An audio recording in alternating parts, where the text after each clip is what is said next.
Welcome to The Great Detectives of Old Time Radio. From Boise, Idaho, this is your host, Adam Graham.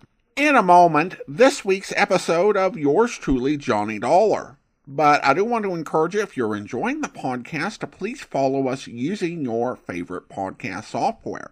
And as you're making your travel plans, remember JohnnyDollarAir.com. JohnnyDollarAir.com is a Priceline affiliate link, so part of the purchase price supports the great detectives of old time radio at no additional cost to you. So remember, when making your travel plans, check JohnnyDollarAir.com first. Now, from November 3rd, 1957, here's the model picture matter. From Hollywood, it's time now for Johnny Dollar. Pat McCracken, Johnny, Universal Adjustment Bureau. Oh, hi, Pat. What's on your mind? A beautiful model, name of Dorothy Blair. Ooh, hey, wait. The girl with the $1 million face? That's the one. Well, you probably got company. She's on a lot of people's minds. Well, she's no daydream to me. She's a nightmare. How come? Well, that face of hers may not be worth quite $1 million, but it's worth at least $100,000. That's what we've got it insured for. So? So it looks like somebody's trying to tear it up. The policy? No, her face. She got slugged last night. Want to look? At her? Sure, I'll be right over.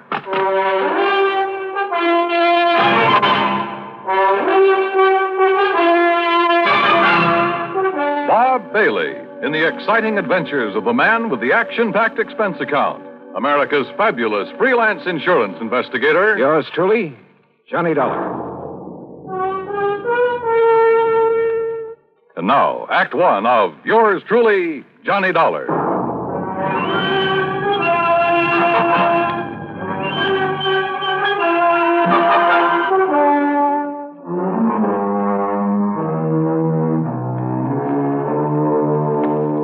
Expense account submitted by Special Investigator Johnny Dollar to the Home Office, Universal Adjustment Bureau, Hartford, Connecticut.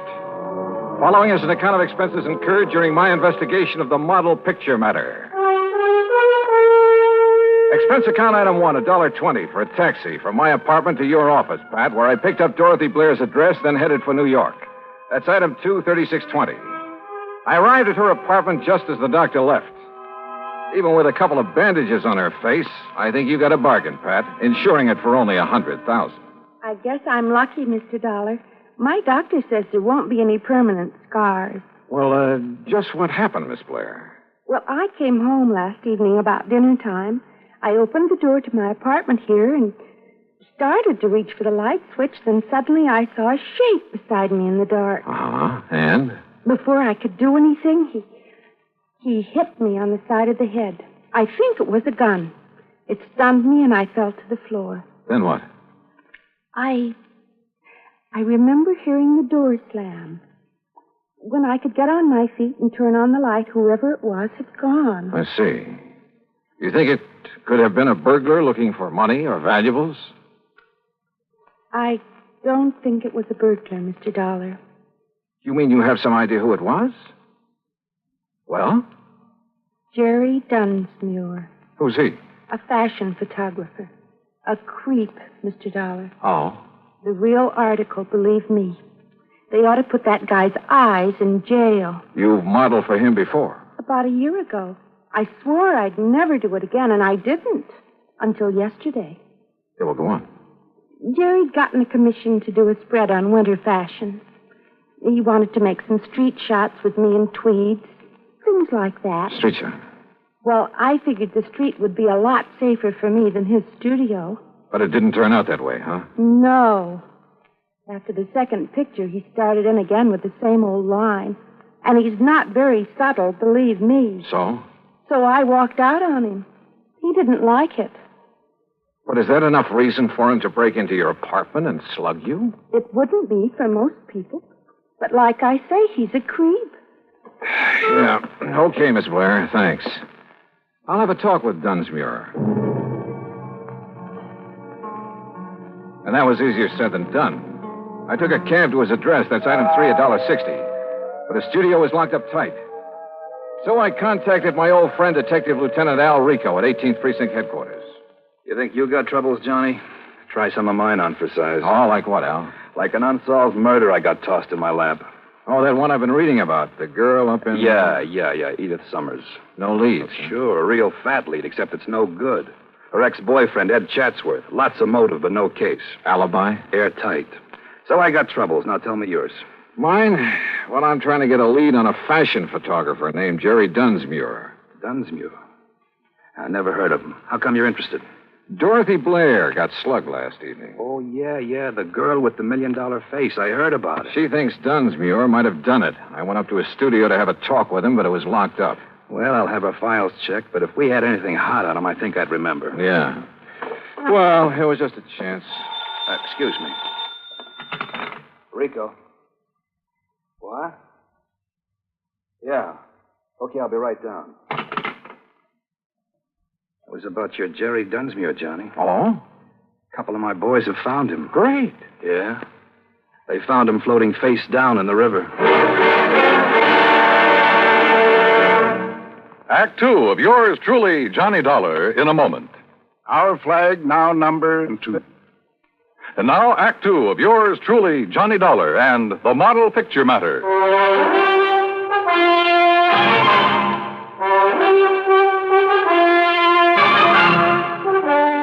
Expense account item 4, $1.80, cab fare back to Dorothy Blair's apartment. She had company. I'd like you to meet Edward Chandler, Johnny. Hi. Glad to meet you, Mr. Dollar. Dorothy, I wonder if I could talk to you for a few minutes. Why, certainly. I've got to be running along anyway. Still okay for dinner, honey? Sure. 8 o'clock. I'll pick you up. Bye, Mr. Dollar. Yeah, so long, Chandler. Dorothy. Did you talk to Jerry Dunsmuir? Now, look, you say Dunsmuir tried to get a date with you while he was taking some fashion shots of you on the street yesterday. That's right. He was pretty persistent about it. That's putting it mildly, John. And you think Dunsmuir is the one who was hiding in your apartment and slugged you last evening? Yes. I think he must have been the one. Why, who else could it have been? And why are you asking me all this again? There's nothing you haven't told me, Dorothy. Of course not. Why? Well, the police just fished Dunsmuir's body out of the river. He was murdered? I haven't seen the medical examiner's report yet, but it's a good bet. People don't usually go for a swim with all their clothes on. But who could? Johnny, you certainly don't think I had anything to do with it. I didn't say that, Dorothy. But your tone of voice, the question. Look, I'm telling you the truth, Johnny. Can you prove it? I can prove the part about him taking pictures of me yesterday. This manila envelope. It came in the mail today. Here. It's from Dunsmuir's studio. He always sends me prints. See? Here's one of me in a tweed coat. Here's one in a fingertip lens. Okay, so he took pictures. I still want to know why you think it was Dunsmuir who slugged you if you couldn't see his face in the dark. I guess because of the way he looked at me yesterday afternoon when I told him to stay away from me, not to call me again for a job. Johnny, believe me. You didn't see him after that, huh? Unless, of course, he was the one who slugged you in the dark. No. I didn't have anything to do with what happened to him. And I don't know who did. It's the truth, Johnny. Okay, Dorothy. If it is, I'll find out sooner or later. But if it isn't, I'll find that out, too. Maybe Dorothy Blair was leveling with me. But there were a few pretty important facts I didn't know. Was it really Dunsmuir who'd slugged her? And who killed Dunsmuir? And why? Also, this fella I'd met at Dorothy's apartment, Edward Chandler. Where had I seen his face before? Item 5, $1.75, cab fare to Dunsmuir's studio. A blonde secretary named Susan Billings was just closing up when I got there. She looked pretty dragged out. Please, Mr. Dollar, I've already told the police all I know. Right now, I don't exactly need any more questions. What you need right now, Susan, is a drink. Come on.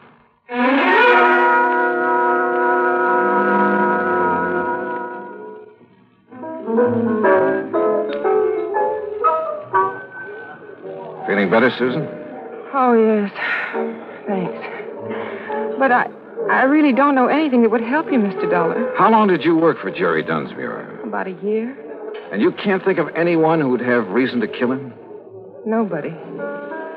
You know he had quite a reputation for being sort of eager with some of the models. That was a long time ago, Mr. Dollar. He changed. Not according to Dorothy Blair. I'm not interested in Dorothy Blair or lies about Jerry. Tell me, do you happen to know a man named Edward Chandler? I met him at her apartment. No. Did Jerry Dunsmuir ever mention him? Not that I remember. So you think Dunsmuir had straightened himself out near the end? I know he had. How can you be sure? He told me. Oh, but You look, see, Mr. Dollar, Jerry and I, we were going to be married.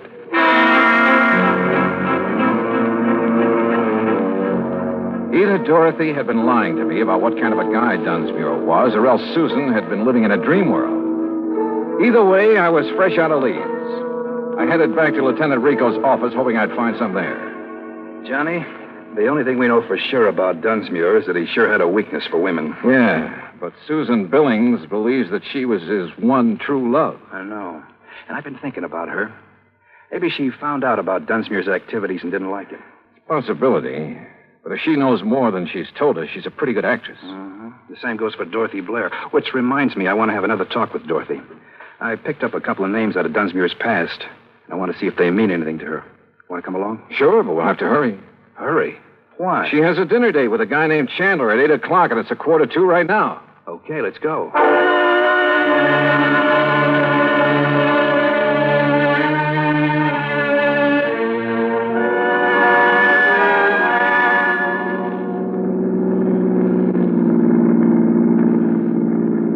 There, that's her apartment house right ahead. Wait a minute. Isn't that Dorothy coming out the front door? Yeah, with Chandler. Come on, we can still catch them. Hold it. What's the matter? Who'd you say he was? A friend of hers. His name is Chandler. I met him in her apartment this afternoon. Johnny, remember when you came to see me today, I told you I had a murder case in my lap? I mean, before the Dunsmuir murder? Sure, a girl, Edith Summers. I told you her ex-boyfriend was the logical suspect, except that he had an alibi. Ed Chatsworth. Oh, hey, wait a minute. I knew I'd seen that guy's picture somewhere. It was in the paper. Dorothy introduced him as Chandler. But his real name is Chatsworth. And now it turns out he's a friend of Dorothy's. Al, you said either Dorothy had told us all she knew or she was a pretty good actress. Yeah? Well, it looks to me like she's a pretty good actress.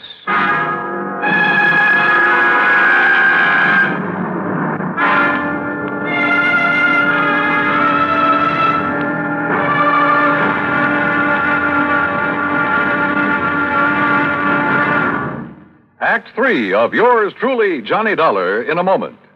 Who among us has not hoped for a better life, for healthy freedom, which is the right of all men everywhere? And now, Act 3 of yours truly, Johnny Dollar, and the Model Picture Matter.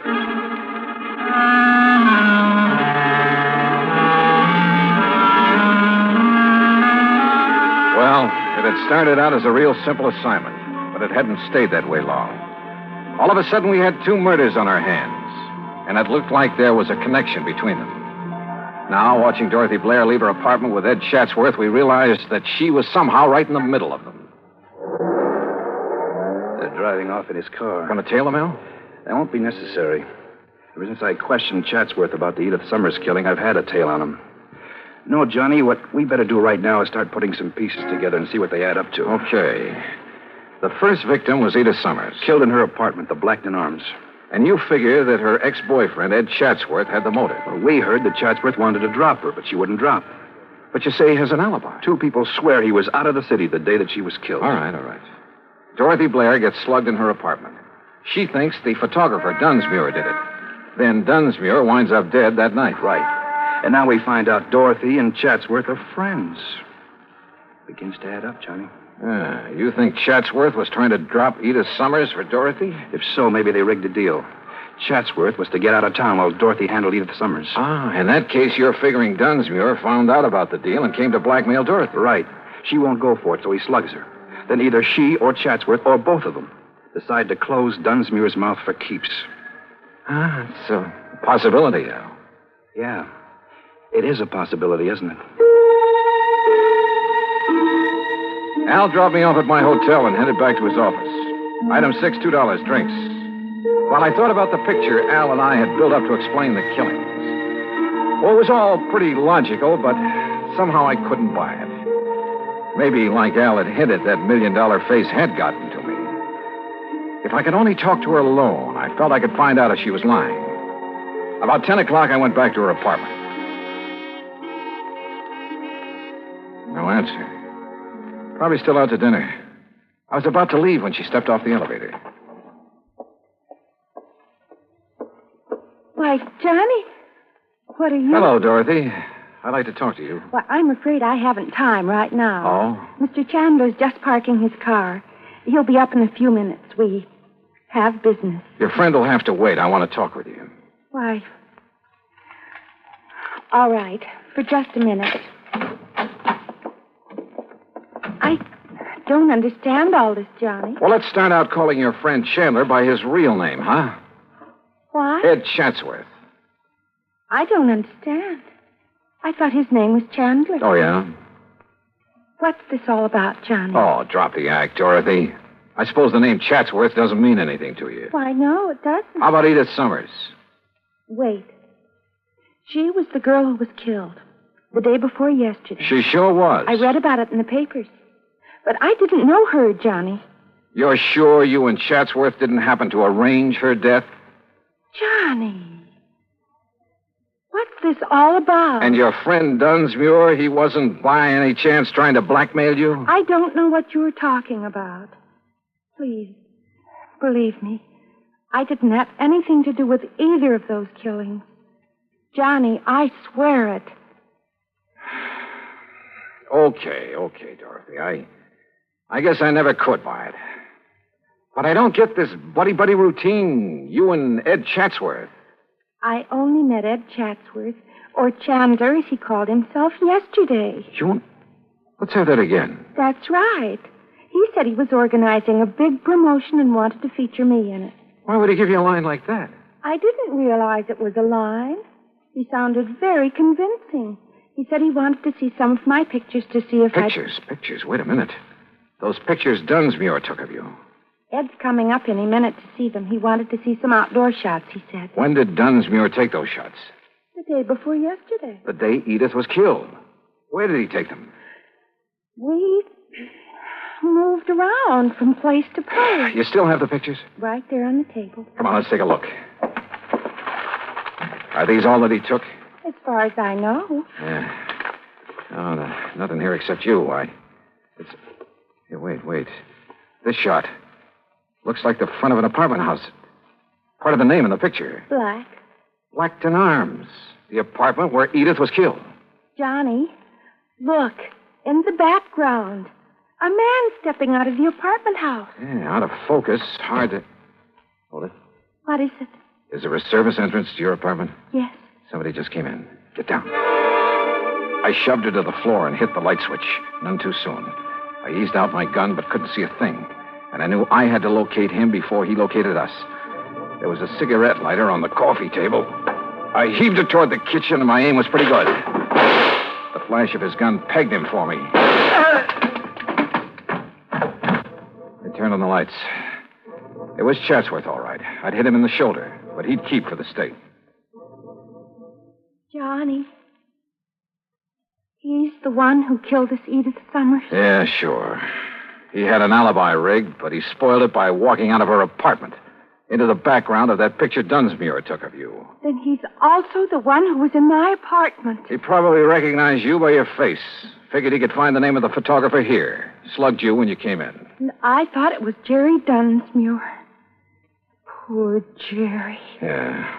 Well, I imagine when Chatsworth comes to, we'll find that he killed Dunsmuir to get the negative. He certainly wanted that picture. Yeah. Most pictures don't do people justice. But I guess this one will do him all right.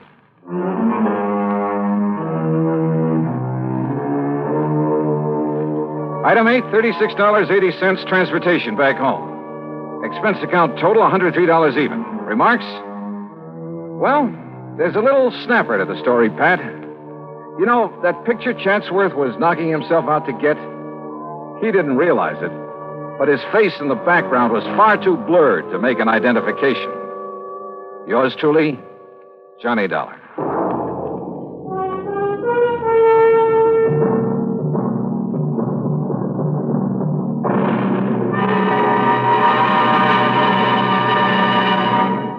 Our star will return in just a moment. Our flag now numbers 1,518.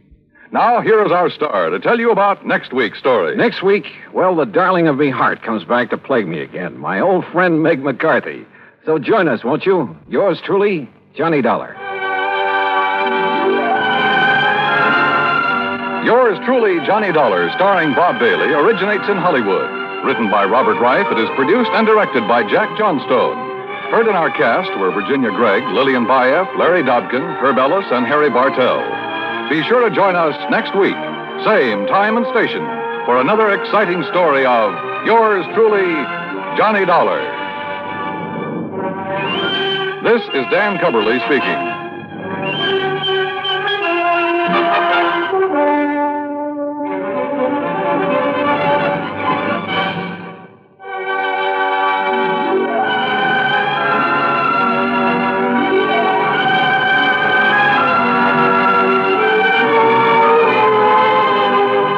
This is the United States Armed Forces Radio and Television Service.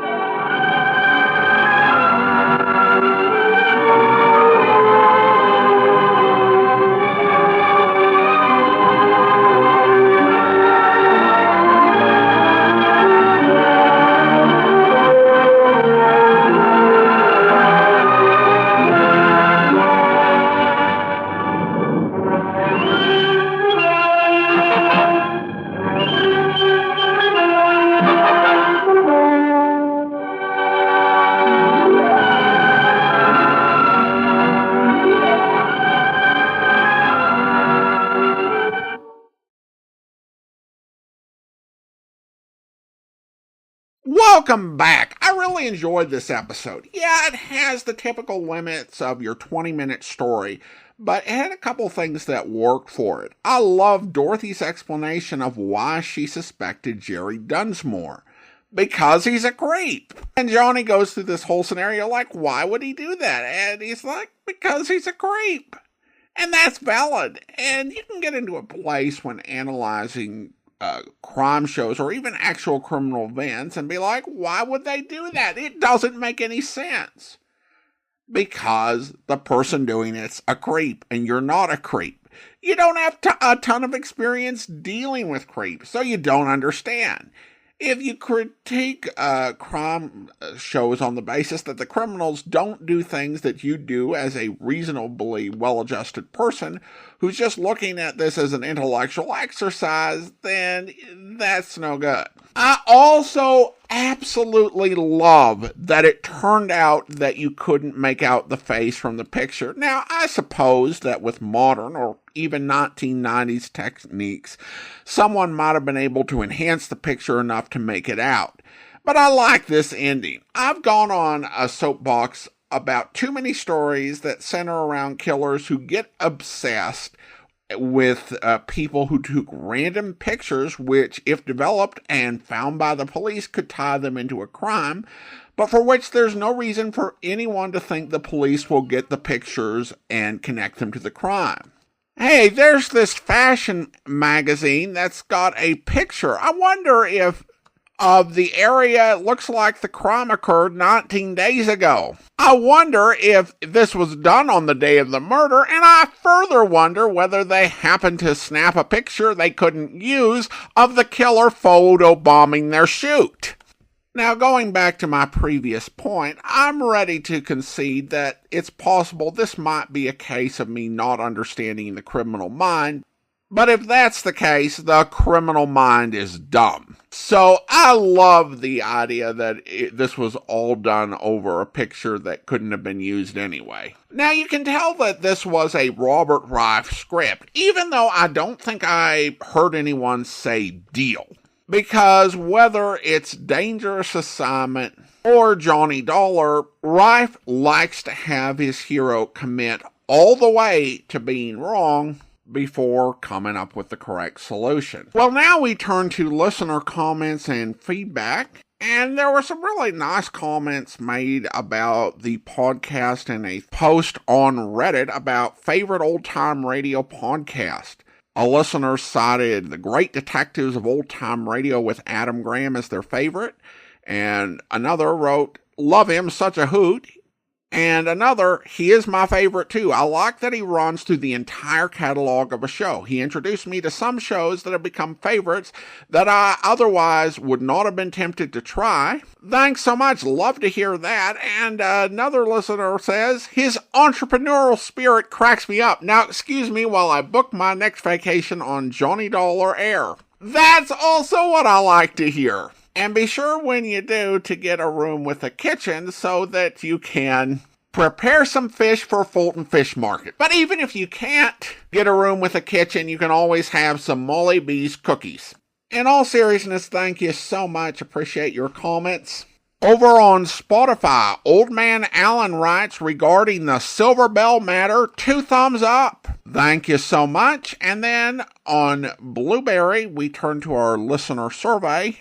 And we have a comment from John Z in Detroit, who says, I've been listening to Adam Graham's Johnny Dollar podcast for years and just found this survey page. Adam, you are amazing. There's nothing I look forward to more than turning on a Johnny Dollar podcast.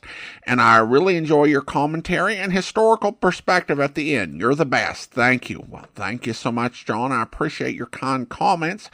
And now it is time to thank our Patreon supporters of the day. And I want to go ahead and thank Jenny, Gigi, and Sheila. Jenny, supporting the podcast at the rookie level of $2 or more per month.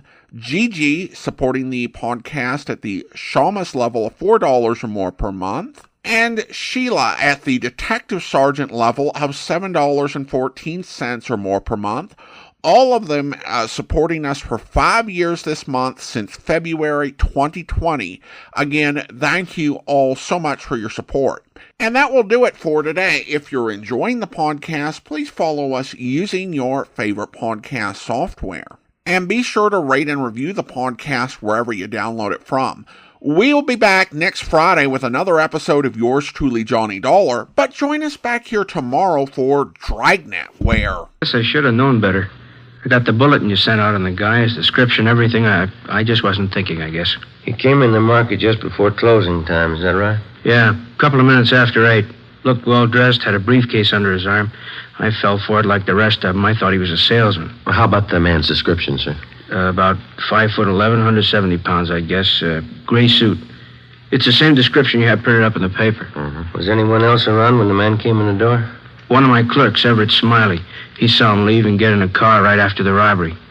Is this clerk still around? We'd like to talk to him. Well, he went down the street a minute. He'll be right back. Mm-hmm. Yeah, maybe that's him. I hope you'll be with us then. In the meantime, send your comments to box13 at greatdetectives.net.